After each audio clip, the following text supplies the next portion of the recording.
Good evening, everybody. I'd like to thank you and for tuning in and welcome you back to another chapter in Ask the Grandmaster. A tremendous opportunity that we have that I can't think of anybody else who has this opportunity, and the fact that we can do it right here in our own dojang with Grandmaster Cook is just such a privilege. So everybody who's joining us live and those who are joining us on the stream when we post the video up on YouTube, thank you so much for tuning in. Thank you so much for the questions. I really appreciate your work and working with us and making this a successful program. So thank you, Kwanjanam, for doing this again. I appreciate Welcome, very everybody. much. Thank you for coming. Very much. May I pour you a cup of tea again? You certainly can. Thank you, love sir. It. Okay. Thank you, sir. Set me down.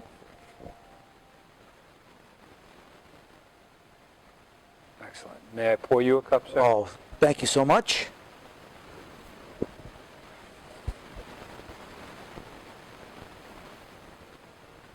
Kasahamida. You know, Master Adams had a terrible accident, and right at the beginning of this crisis, a tree fell on his house and did terrible damage to where he has to live someplace else now. So not only does he have to deal with the stress of the medical crisis, but he has to deal with just his logistics of living. And he's been moving over the last couple of days, and his back is kind of thrown out on him. But you can tell his dedication to this program because he's here. He didn't call in and say, "Oh, I can't make it," you know. So, A++, Master Adams. Thank you, sir. I would have come in a wheelchair if that was what was required. Thank you. It has been quite an experience. It has taken every ounce of all my effort every single day. I have a new job that I'm doing. I'm trying to do this program, and I'm trying to take care of the house and all the work that has to go into it with the insurance company, the restoration company, the interior design people, the architects, the engineers. It's a lot. So I appreciate you sending me great questions, and I thank you because it has been a challenge. And we're going to talk about how to face a challenge towards the end of this program, because I had that question in store for you. So I'd like to open tonight, and we got a great question from Master George Vitale. And before I go into his question, I consider Master Vitale to be one of the greats in Taekwondo. He's ITF as opposed to WT, so there's a little bit of difference there. Could you introduce or frame who Master Vitale is? Absolutely, and I echo exactly what you've said. For those of you who never had the honor of meeting Dr. George Vitale, he's the first Westerner who received a PhD from North Korea. Wow. Believe it or not. He was there training, and he was given a PhD. And this is why we call him Dr. George Vitale. Many years ago, I was speaking at the Korea Society in New York City. I was lecturing on Taekwondo. And I received a message shortly before that saying, "Sir, I'd like to introduce myself. My name is George Vitale. I'm a historian of Taekwondo, and I would like to attend that meeting. I'm a member of the Korea Society, and I saw that they had publicized that you were going to be there. And I have read all your books, and I would like to meet you." And of course, I was happy to see that, but I did not know who Master Vitale was at the time. So I get to the Korea Society with a couple of my students, and they were acting as demonstrators with me. And we were in our dough box. And I look out, and the entire lecture room is full of people. And I'm looking around, and my eyes, right towards the front of the room, I focus on this one gentleman in a suit and tie, and he's got a lapel pin on. And I said, "That must be George. I'll bet you it is." And so we went ahead and did the lecture, which was successful. And afterwards, I was right. We came up to each other, and we introduced each other. Master Vitale owns Original Taekwondo, which is a school in Brooklyn. And he teaches a very, very rigorous style of, yes, International Taekwondo Federation Taekwondo. But you know, you have to understand, ITF is not a style. It's an organization. the style of Taekwondo that ITF practices is called the Chang'an style, which is General Che's pen name, right? And so he teaches that type of Taekwondo, and it's different from Kuki Taekwondo. And the other thing, of course, is don't confuse ITF Taekwondo with WT or Kukiwan. If you're going to compare, it would be ITF and WT, Kukiwan would be correct. That'd be the different polarities involved. But as we said last week, don't confuse the World Taekwondo Organization with the Kukiwan, because they're two separate entities. But getting back to Master Vitali, we became very close friends over the years. We've done seminars together. He's had me involved in different television interviews on Taekwondo. He's come to my school and taught. I've gone to his school and spoke. And recently, he's been traveling all over the world to the Taekwondo Wan and different places, trying to set the record straight pretty much, as best he can. That, first of all, number one, Taekwondo is not 2,000 years old, which is the first domino that fell. But he is trying to get the recognition for General Che Hung Hee that has been corrupted over time, and that seems to be a very big part of his mission. He, too, is doing a Zoom show now, answering about the history of Taekwondo. And many times I've been at awards banquets with Master Vitali. One time sticks out in particular where Grandmaster Chun was awarded the Pioneer Award from the Grandmaster Society. And Dr. Vitali got the Diplomat of the Year award, because that's essentially what he is, or the Ambassador Award, because he travels the world. He's a man who lives now in Staten Island. He has a house in Brooklyn as well. But he is alone. He has no direct family, no wife or children. And so he devotes his entire time to Taekwondo. He really derives hardly any income, if at all. And in fact, most of the trips that he makes are at his own expense. And he's corrected me on this, so I'll say this. He's a former New York State Trooper. You never want to say ex-State Trooper. He's a former New York State Trooper. He was a bodyguard for Governor Pataki, so he knows his fighting. He knows his law enforcement. And he's a very, very kind man and very, very knowledgeable. And I'm very proud to call him a colleague of mine. I remember him coming to our dinner dance at more than once, I believe. Is that correct? Oh, yes. And I remember one year he was talking about a trip that he was going to do again to North Korea. And he opened it up to our students. Right. And if I have one regret in my entire career in Taekwondo, 23, 45 years, it was not doing that trip with him. I'm sorry I didn't do it. And I'm sure it was a fantastic trip the way our Korea trips are. But boy, talk about seeing the other side of the coin. Well, he still does those trips. Yeah. So it's not, I don't know what the situation's going to be now, nor do I know really what the situation is politically as far as travel goes,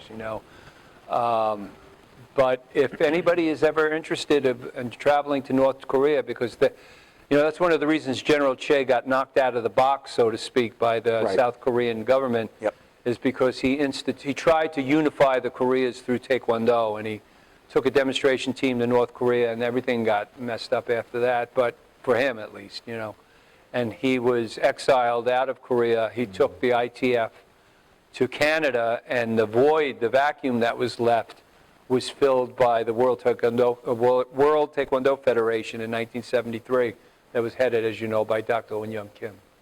Yes. But yes, he still goes to North Korea, and he's been there many, many times, and he can tell you some interesting stories. Oh, I talked to him one time at the dinner dance. I was like, wow. Yeah. Yeah. So he actually paid you a tremendous compliment. And Me? Yes, you. And I'm going to read what he wrote, and then I'm going to read you his question, which I consider to be the most challenging question that we've given to you yet. Okay. So he said, good job with tonight's Ask the Grandmaster. I enjoyed it and will look to tune in for the next one. I really love Chosun Taekwondo and think the world of Grandmaster Cook.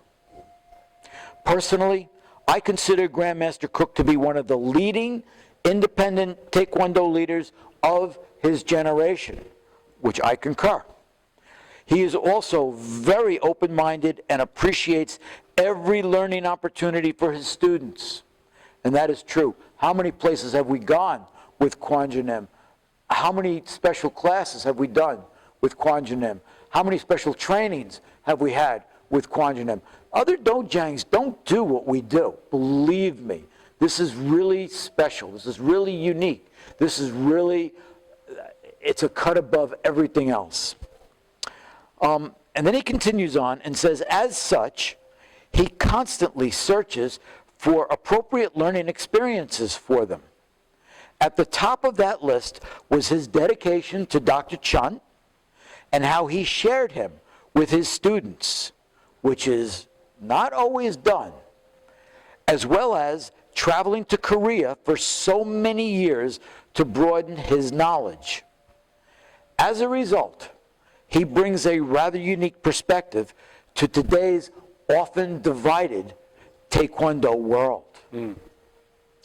So his question is, given your background and experiences, how do you feel we can honor the history of independent Taekwondo? And in other words, we know so much now about how today's two main Taekwondo systems, which you just talked about, can be and who made it happen. But independents, by their very nature, did not always walk down the same roads or walk there for their whole Taekwondo journey. They almost often did not walk down the road with others. They created their own road. So how can we honor them and tell their stories as their work and contributions impacted millions worldwide? First, Master Vitali, thank you very much for your, Grandmaster Vitali, sorry. Thank you very much for your kind words. Know that they're mutual. I feel the same way about you. That's a very deep question indeed. And I think that the USTA and I think that Chosun in particular can answer that question. The institute and the method that we teach and we propagate and promote can answer that question, because Grandmaster Chun used to say to me sometimes, Doug, how come you have the 5 tenets of Taekwondo on your wall, and how come you recite them at the end of class? And I would say, why do you say that, sir?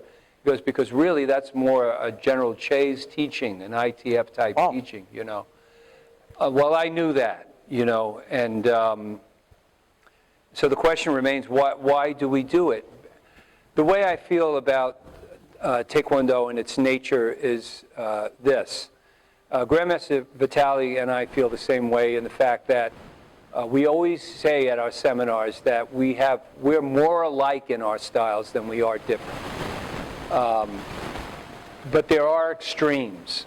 Now, if you look, for instance, at WT style Taekwondo today, we're talking about purely competitive sport. We're talking about rules and regulations that do not apply to self-defense on the street. And we're talking about a limited lexicon of techniques that are used to score in the ring, forfeiting many techniques that you would use in self-defense, right?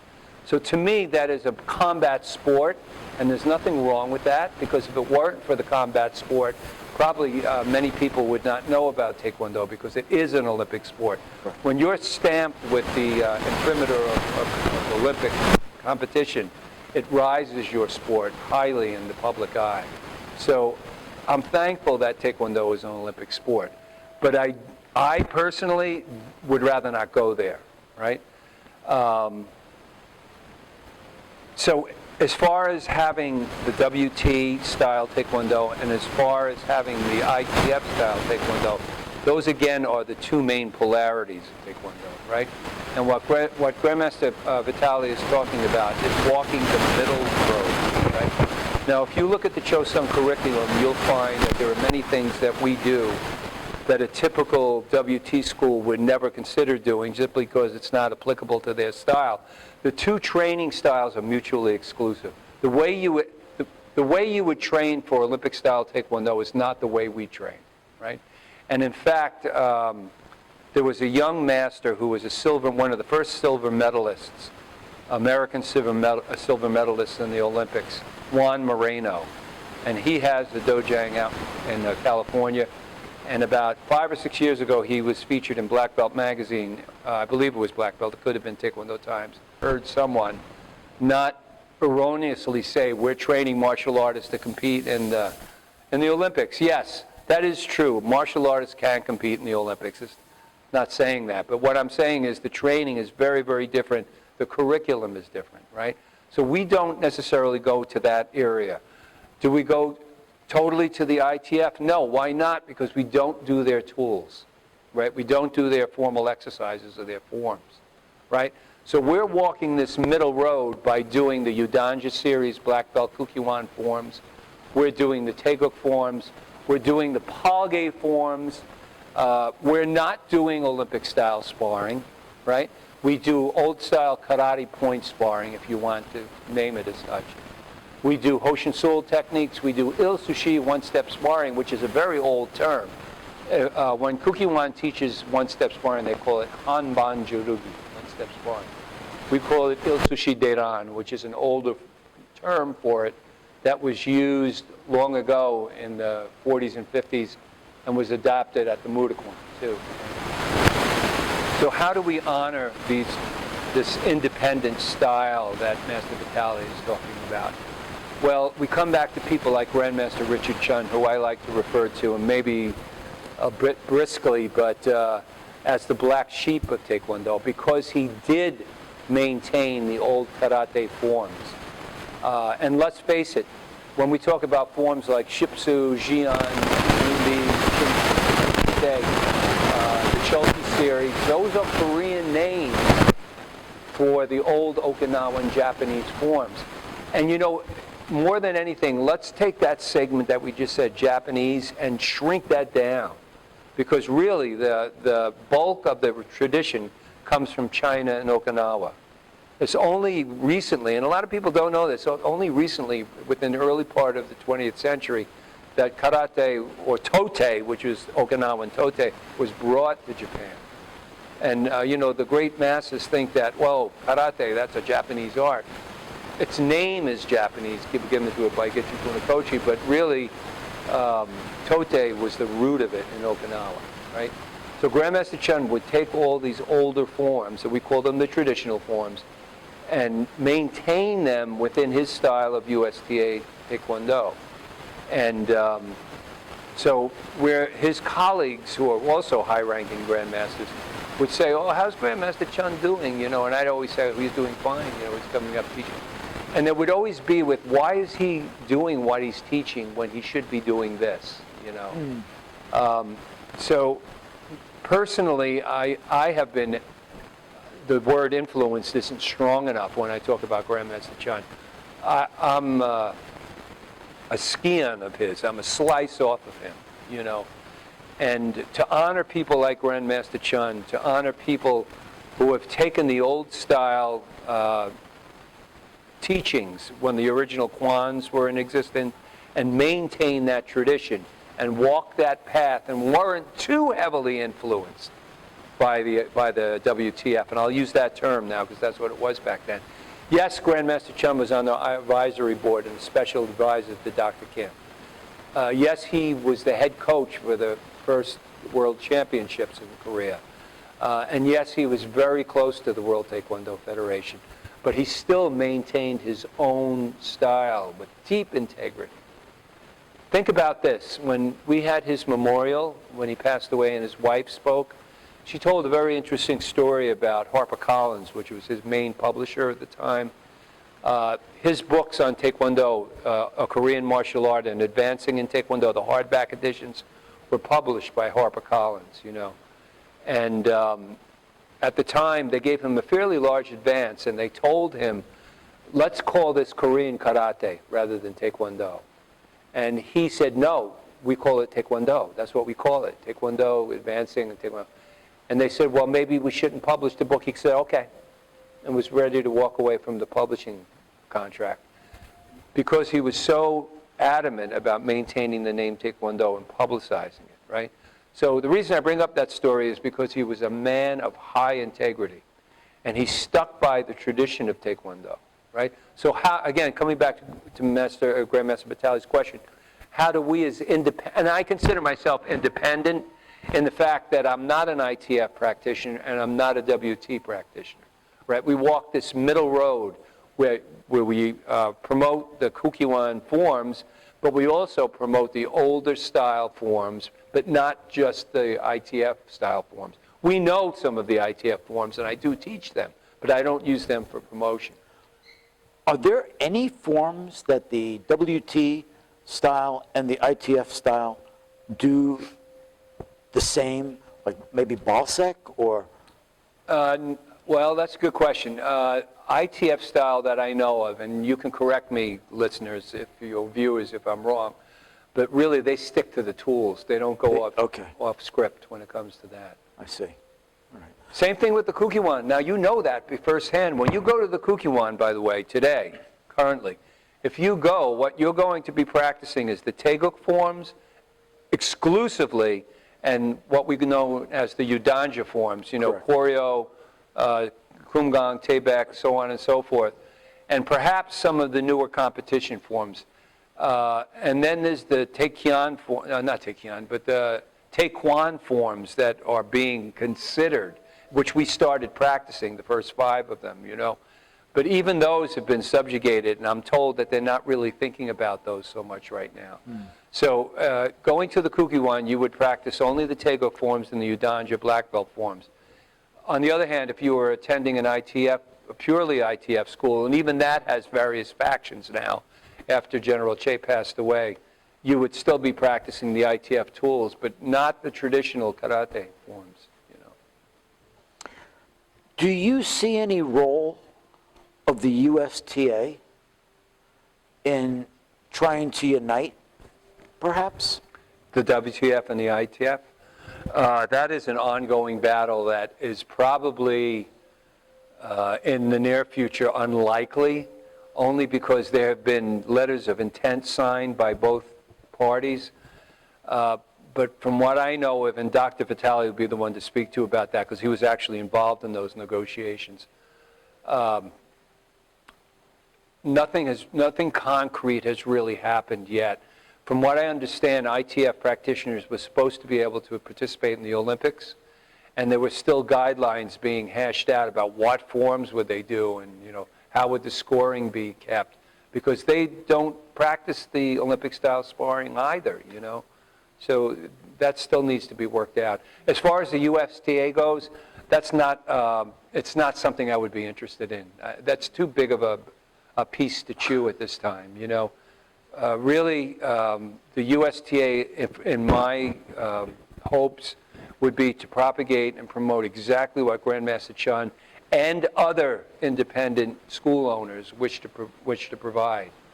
You know, I can tell you right now we have schools in the United States and Europe who don't practice exactly what we practice here at Chosun.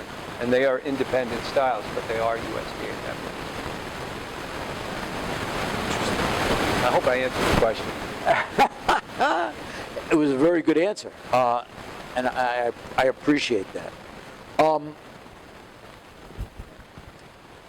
Moving a little bit further down on another question, and I thank Grandmaster Vitali for that question, and I know that our school has a special place in our hearts for him, and I appreciate him coming to our school. I really do. So thank you very much, Grandmaster Vitali. I have a question here from Jake Sikorsky. Jake is a third-degree black belt and instructor at Success Martial Arts down the road in Central Valley. And he asks a question from a discussion we had 2 weeks ago, I think it was, that we had discussed Alex Gillis's book, A Killing Art, and the real and pessimistic account of the history of Taekwondo that it portrays. Now, whose words are those?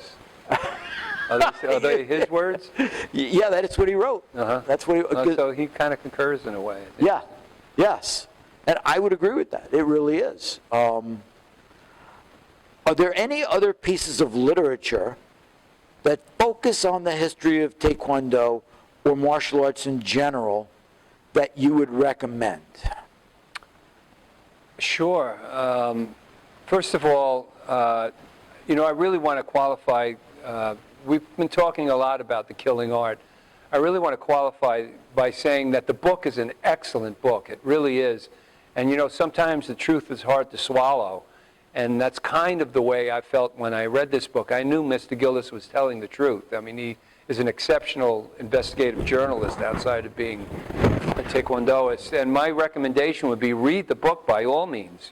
I've read it many times, 2 or 3 times. And it reads very much like a novel. It's like a spy novel, And there was and is a dark side of Taekwondo. Let's face it, this is a martial art. It's not ballet, And it was meant to tear people apart in war and conflict. And, that's not always a pretty sight. But the politics is what gets a little messy. And that book really highlights the politics. But as far as inspiration goes, please forgive me for emphasizing Grandmaster Chun's book so much, but he has a book out that's published by YMAA, and it's his autobiography.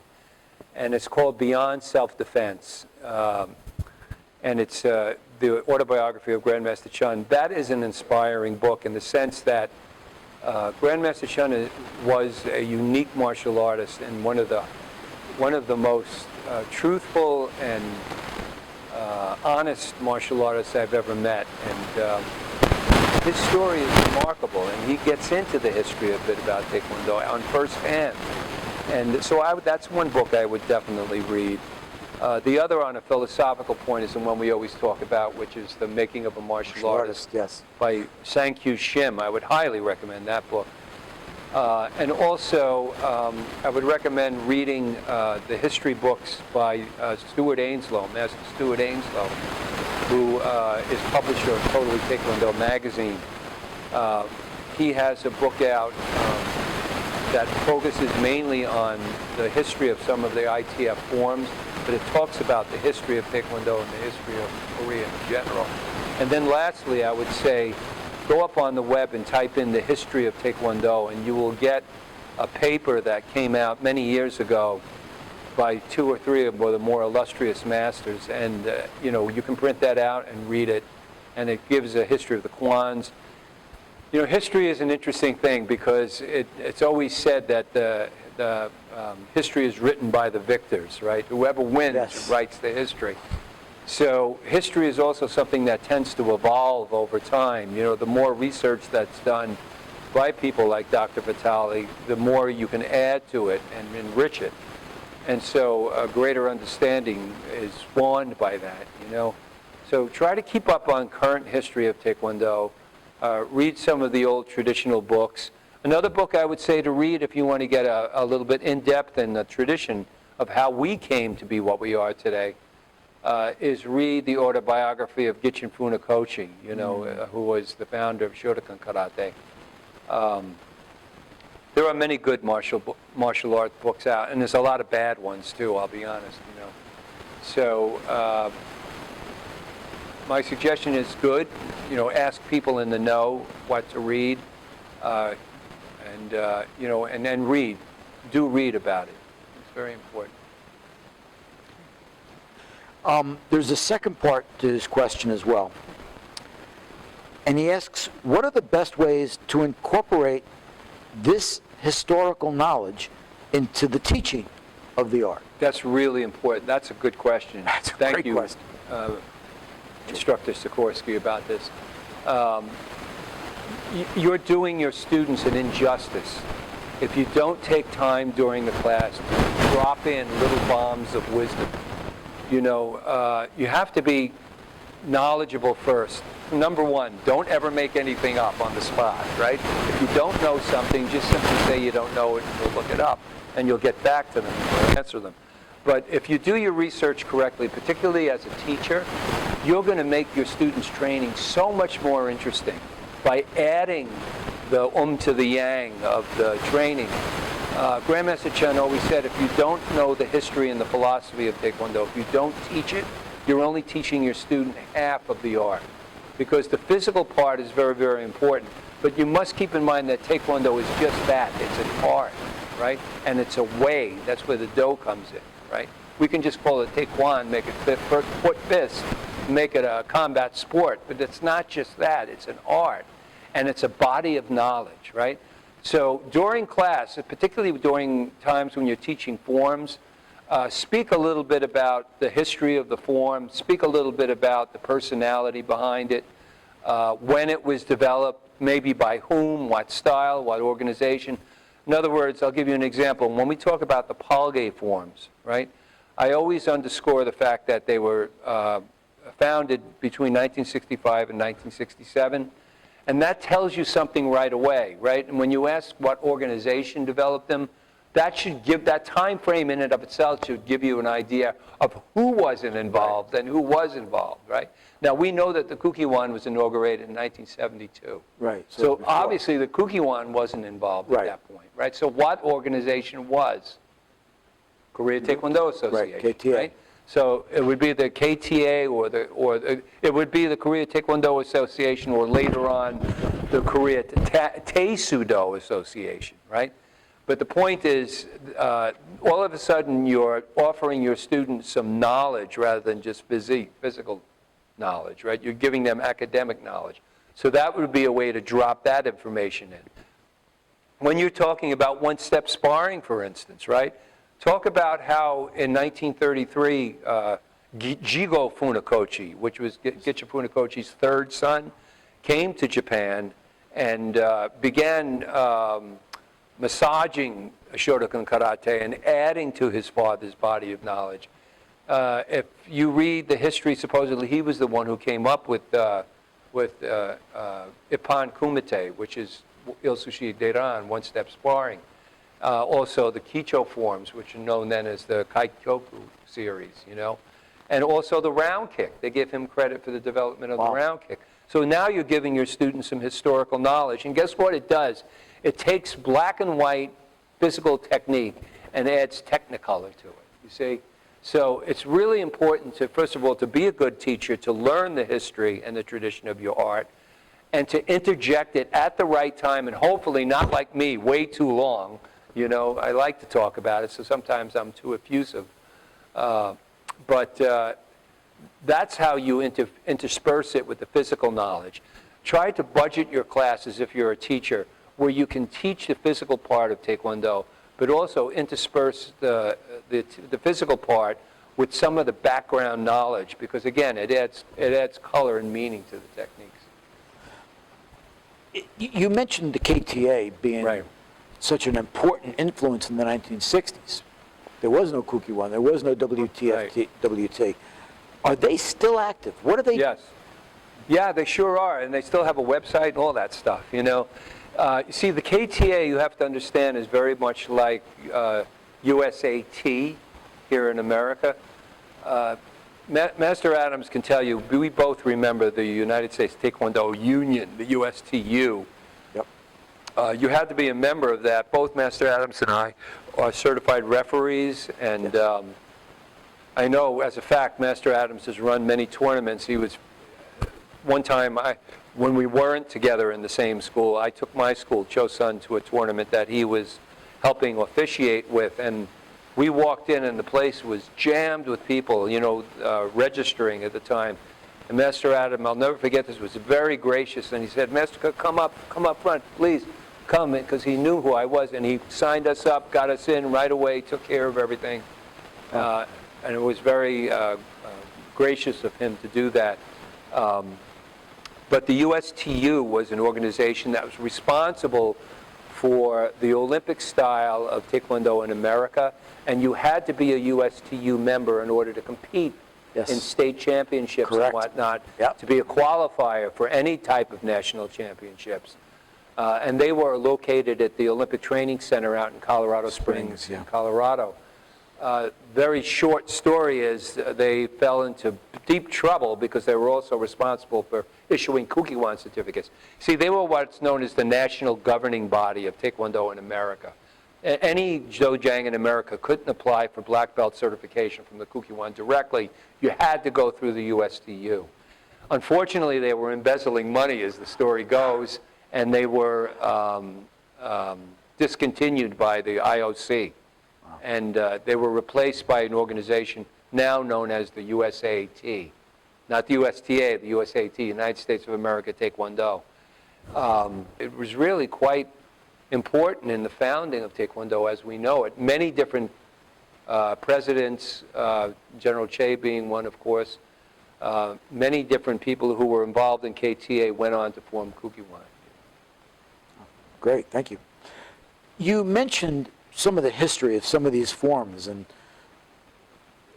Jinte is a very interesting form to me. It is. It is without a doubt one of my favorite forms.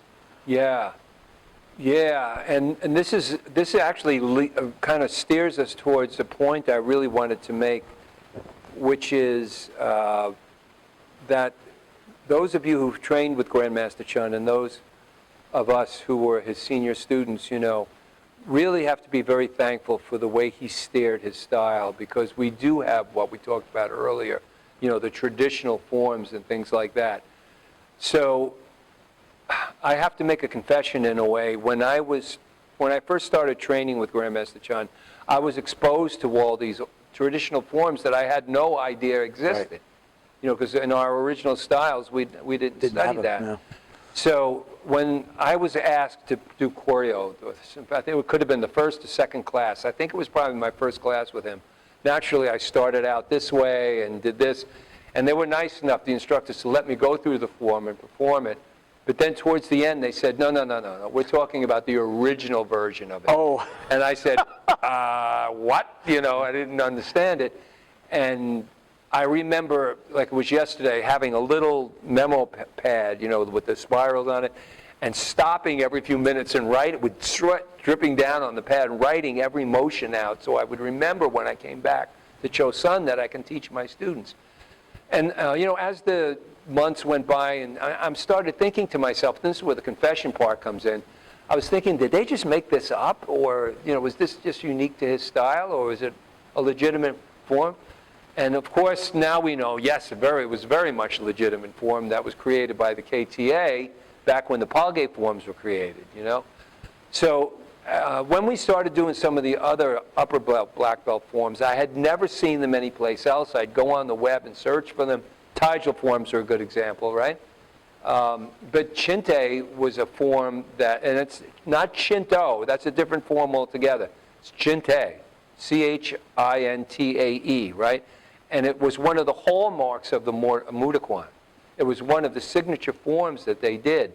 And I would search everywhere for this form, right? Any kind of root for it. And I just never found anything. And only just recently, and I'm talking about over the last 6 months, I've been in touch with some of my colleagues, historians at Taekwondo, right? And it started coming up, Patty, something's happening with the screen here. It started coming up that there is a form called Jinso, Jin space Soo.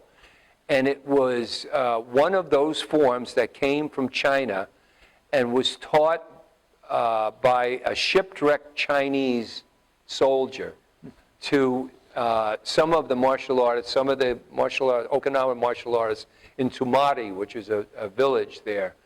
And subsequently, it found its way to Itosu, Anko Itosu, but there was a couple of steps before that. And subsequently then transferred from Itosu to Funakoshi to Japan, and then to the original masters of the Kwans, and then to us, So Jinso, it means extraordinary hand. That's what it means. And we call it jinte in Korean.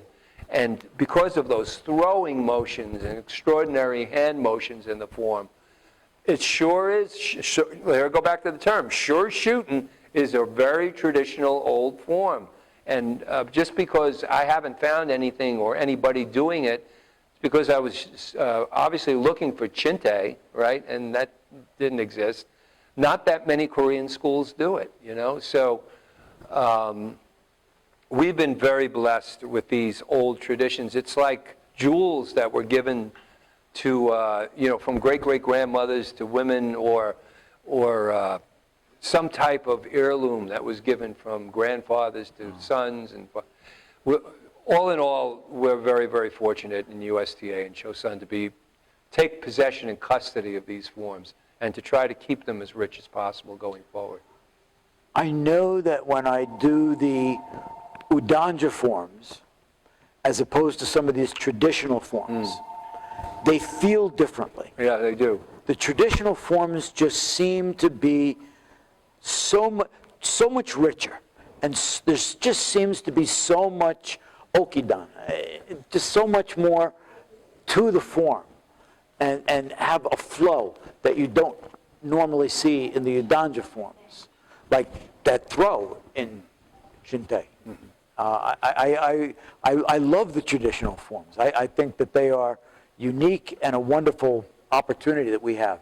So before we close, and I thank everybody for their patience this evening, and hopefully you learned something from this.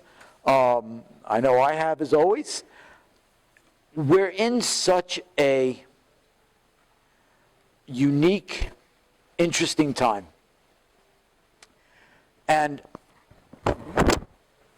we are martial artists, and we are the ones who have learned to discipline our minds. We are the ones who have learned to discipline our way of life. Yes. And we're in a very difficult time right now. Can you say a few words as to how you feel the focus of our attention should be right now? We live our art. For years, I've been telling my students that Taekwondo is a lifeboat on troubled seas, an oasis in a desert of uncertainty, right? We practice the tenets of Taekwondo. We practice, in particular, perseverance and indomitable will, where we will not be crushed. We refuse to. We study to be victors rather than victims. Correct. Right? So our mindset, if we truly believe in our art, that's number one, right? You have to be sincere and believe in the heart of Taekwondo. If you are in possession of those attributes, then no battle is too big for you. No battle leads to despair. If anything, you're a leader, and you have to be an umbrella of comfort for those around you. This is hard. It's difficult to be a leader, right? I'm not talking about myself. I'm talking about every martial artist who trains needs to be a leader unto themselves, because we're not just talking about those tenets. We're living them every day. So when this disaster came along, and it's of global proportions that'll probably have an effect on human history, we cannot shirk ourselves from the responsibility of being the leaders, of being as up-tempo as we possibly can, even if inside we're feeling crushed. We have to support our families, we have to support our students, and we have to support our friends. And that's not just a motivational talk. There's times when I don't feel like getting out of bed. That's the way I felt this morning for some reason, right? But what you do is you swing your legs over the edge of the bed, you put your feet on the floor, you take one step, you take a breath, you take another step, you take another breath. I fear for my school. I feel for all of your schools out there. I feel for the health of all our martial artists and our students. But you cannot let despair rule. You cannot let despair trump the good parts, the virtues of what we do, right? So have heart, be a leader, believe in your art. That's the best thing I could say. Thank you. Thank you. Yes, by being present in